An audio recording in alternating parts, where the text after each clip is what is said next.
Le 18 septembre 1939 est une date cruciale pour la Seconde Guerre mondiale, marquée par l'effondrement accéléré de la Pologne sous l'offensive conjointe des forces allemandes et soviétiques.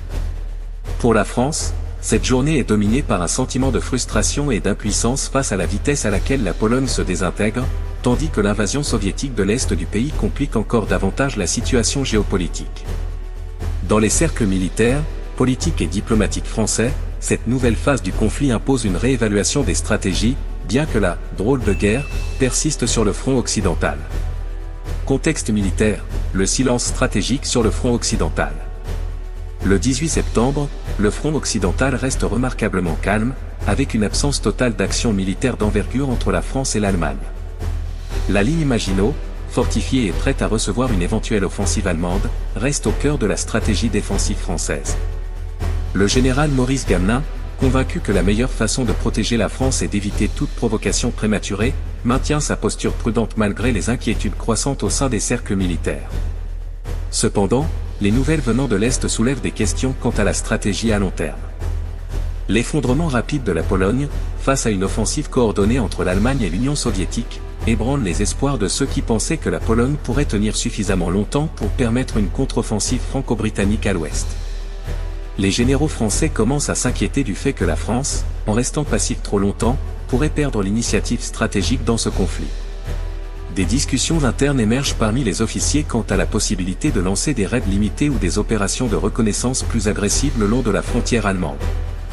Ces suggestions, bien que prudentes, sont largement rejetées par Gamelin, qui craint qu'une telle action ne provoque une riposte allemande à grande échelle pour laquelle la France n'est pas encore prête. L'objectif principal reste de préserver les forces françaises pour une offensive ultérieure lorsque l'Allemagne sera engagée sur plusieurs fronts. La chute de la Pologne, une tragédie qui résonne en France.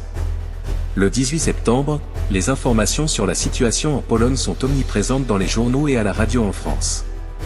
Les forces allemandes ont déjà capturé une grande partie de la Pologne occidentale, tandis que les troupes soviétiques avancent rapidement dans l'Est.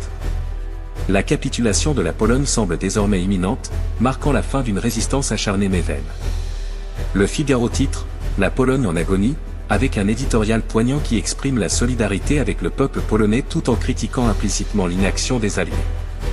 Le journal appelle à une réflexion sérieuse sur la manière dont la France et le Royaume-Uni peuvent éviter un sort similaire face à la machine de guerre allemande. Le Matin publie des récits détaillés sur la bravoure des soldats polonais, mais également des témoignages de réfugiés fuyant les combats pour chercher refuge en France ou en Roumanie. La couverture médiatique met également en lumière le sort des civils polonais, pris entre deux régimes totalitaires. L'Humanité, le journal communiste, adopte une position ambiguë. Bien qu'il condamne l'Allemagne nazie, le journal justifie l'invasion soviétique comme une action nécessaire pour protéger les populations de l'Est de la Pologne de l'impérialisme fasciste. Cette ligne éditoriale est mal perçue par une partie des lecteurs, et de nombreux intellectuels de gauche commencent à remettre en question leur soutien à Staline. Le gouvernement Daladier est confronté à des critiques croissantes de la part de certains parlementaires et généraux, qui s'interrogent sur l'opportunité d'une stratégie plus proactive. Le sentiment général de frustration face à l'incapacité des Alliés à intervenir efficacement en Pologne commence à se faire sentir dans l'opinion publique, même si la majorité des Français soutiennent encore l'idée de se préparer à un conflit long et difficile. Vie quotidienne en France, préparation à l'incertitude. Le 18 septembre est une journée d'inquiétude croissante pour la population française. L'effondrement imminent de la Pologne renforce l'idée que la guerre sera longue et que la France doit se préparer à de lourds sacrifices. Bien que le front reste calme, les autorités françaises continuent de mettre en œuvre des mesures pour préparer la population à une escalade du conflit. Les premiers signes de rationnement commencent à apparaître dans certaines régions. Si les produits essentiels sont encore disponibles, la rareté de certains biens de consommation comme le sucre, le café et le carburant devient une réalité quotidienne pour de nombreux Français. Des files d'attente plus longues se forment dans les marchés et les boulangeries, et les autorités locales intensifient les préparatifs pour un rationnement plus strict. La Croix publie des articles sur la nécessité de l'entraide et de la solidarité, soulignant l'importance du soutien communautaire dans ces temps incertains. Les églises locales organisent des collectes pour les familles de soldats mobilisés, et des groupes de volontaires commencent à se former pour aider à l'organisation des efforts de secours en cas d'éventuelles attaques aériennes. Les émissions de radio, quant à elles, diffusent des messages sur la nécessité de rester vigilant et de suivre les consignes gouvernementales en cas d'urgence. Des informations pratiques sur l'utilisation des abris antiaériens sont régulièrement diffusées, et les autorités insistent sur la nécessité de maintenir le calme face à une situation qui pourrait rapidement évoluer. Répercussions internationales, un bouleversement géopolitique. Le 18 septembre 1939, la situation diplomatique en Europe se complexifie encore davantage avec la consolidation de l'alliance germano-soviétique. L'invasion de la Pologne par l'armée rouge confirme l'ampleur du pacte Molotov-Ribbentrop, signé en août 1939, et démontre que l'Union soviétique et l'Allemagne ont planifié de diviser la Pologne. Ce développement est un choc pour de nombreux gouvernements européens, qui espéraient que Staline resterait en marge du conflit. À Paris, la réponse officielle est de condamner cette invasion, mais sans grande vigueur. Les dirigeants français, tout comme leurs homologues britanniques, sont confrontés à un dilemme: entrer en guerre contre l'Union soviétique pourrait entraîner une escalade imprévisible, tandis que rester passif face à cette agression risque d'affaiblir la position morale des Alliés. L'idée d'une guerre sur deux fronts contre l'Allemagne et l'Union soviétique est jugée irréaliste par la plupart des stratèges militaires français.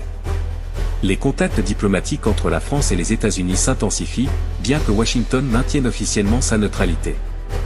Le président Franklin D. Roosevelt surveille de près la situation en Europe, tout en continuant de faire pression sur le Congrès pour obtenir des modifications aux lois de neutralité qui permettraient aux États-Unis de fournir un soutien matériel plus direct aux Alliés. Le programme Cash and Carry est envisagé comme un moyen d'aider la France et le Royaume-Uni sans engager directement les États-Unis dans le conflit. En Italie, Mussolini reste neutre, bien que les manœuvres militaires italiennes en Méditerranée continuent de susciter des inquiétudes à Paris. L'Italie observe attentivement l'évolution de la guerre en Pologne, tout en renforçant ses propres préparatifs militaires. Les diplomates français continuent d'essayer de maintenir une certaine influence à Rome pour empêcher une entrée de l'Italie dans le conflit aux côtés de l'Allemagne. Débat politique en France, une pression croissante pour une action décisive. Le 18 septembre est également marqué par une intensification des débats politiques au sein du gouvernement français. Édouard Daladier fait face à une pression croissante pour clarifier la position de la France et adopter une stratégie plus proactive. Le Parlement devient de plus en plus critique de la « drôle de guerre » et de nombreux députés expriment leur frustration face à l'inaction perçue des forces françaises alors que la Pologne s'effondre sous les coups conjoints de l'Allemagne et de l'Union soviétique. Des discussions internes au sein du gouvernement portent sur la manière de mobiliser l'opinion publique française pour préparer le pays à une guerre longue et coûteuse.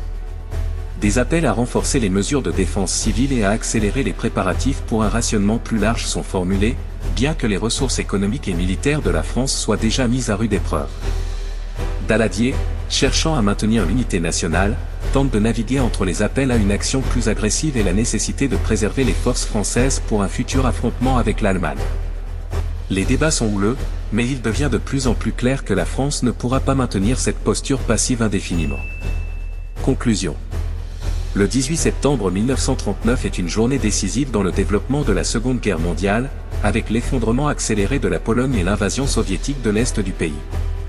Pour la France, cette journée est marquée par l'incertitude et la frustration, alors que le pays se retrouve pris entre la nécessité de se préparer à une guerre longue et l'incapacité d'agir face à l'avancée des puissances totalitaires en Europe. Les décisions prises à ce stade du conflit, tant sur le plan militaire que diplomatique, auront des répercussions profondes sur la capacité de la France à résister à l'Allemagne dans les mois à venir.